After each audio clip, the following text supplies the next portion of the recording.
आगच्छ मदगृहे देवी अष्टाधिशक्तिभिः सह पूजं गृहन् विधिवत् सर्वकल्याणकारिणी।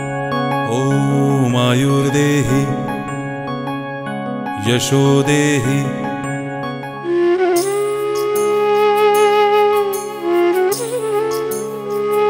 आज महासप्तमी মা উমার পিতৃগৃহে প্রবেশের দিন। শাস্ত্রমতে দুর্গাপুজোর শুরু। এতদিন পরে বাপের বাড়ি ফিরেছে মেয়ে, সুতরাং শুচি শুদ্ধ না করে মেয়েকে কি ঘরে তোলা যায়?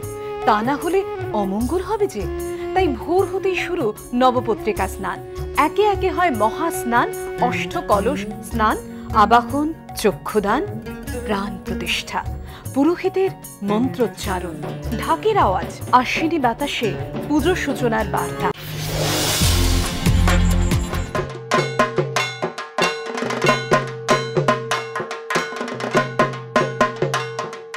চারিদিকে আলো রোশনাই, লোকারণ্য রাজপথ, উত্তর থেকে দক্ষিণ মণ্ডপে মণ্ডপে ভিড়, কোথাও থিমের জাঁকজমক, কোথাও সাবেকিয়ানা।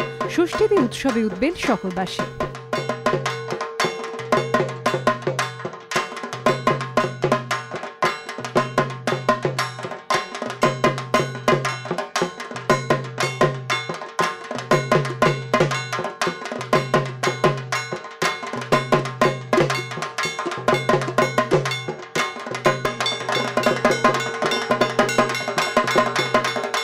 রাত যত বেড়েছে মণ্ডপে মণ্ডপে বেড়েছে ভিড়ও, কেননা ষষ্ঠী মানে 22 গজের ওয়ার্ম আপ, সেমিফাইনাল ফাইনাল মানে তো অষ্টমী নবমী।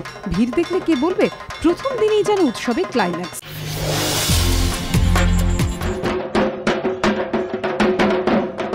ঢাকের বাদ দিতেই ষষ্ঠীর সন্ধ্যায় মিশে গেল কলকাতা মুম্বাই।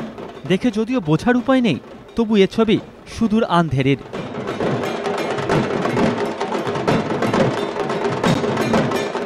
মুম্বাইয়ের অন্যতম বিখ্যাত দুটি পুজো পওয়াই এবং ডিএন নগরে। ষষ্ঠীর সন্ধ্যায় তাই ভিড় উপচে পড়ল দুটি পুজোতেই, সঙ্গে চলল খাওয়া দাওয়া, দেদার আড্ডা। বিতর্ক পিছু ছাড়ছে না মোহনবাগানের। আই লিগে পরপর দুটি হার, কোচ বদল, এসবের পরে যখন ঘুরে দাঁড়ানোর আশায় বুক বাঁধছিলেন কর্তারা, তখন বাগানে ফের অশান্তির কালো মেঘ।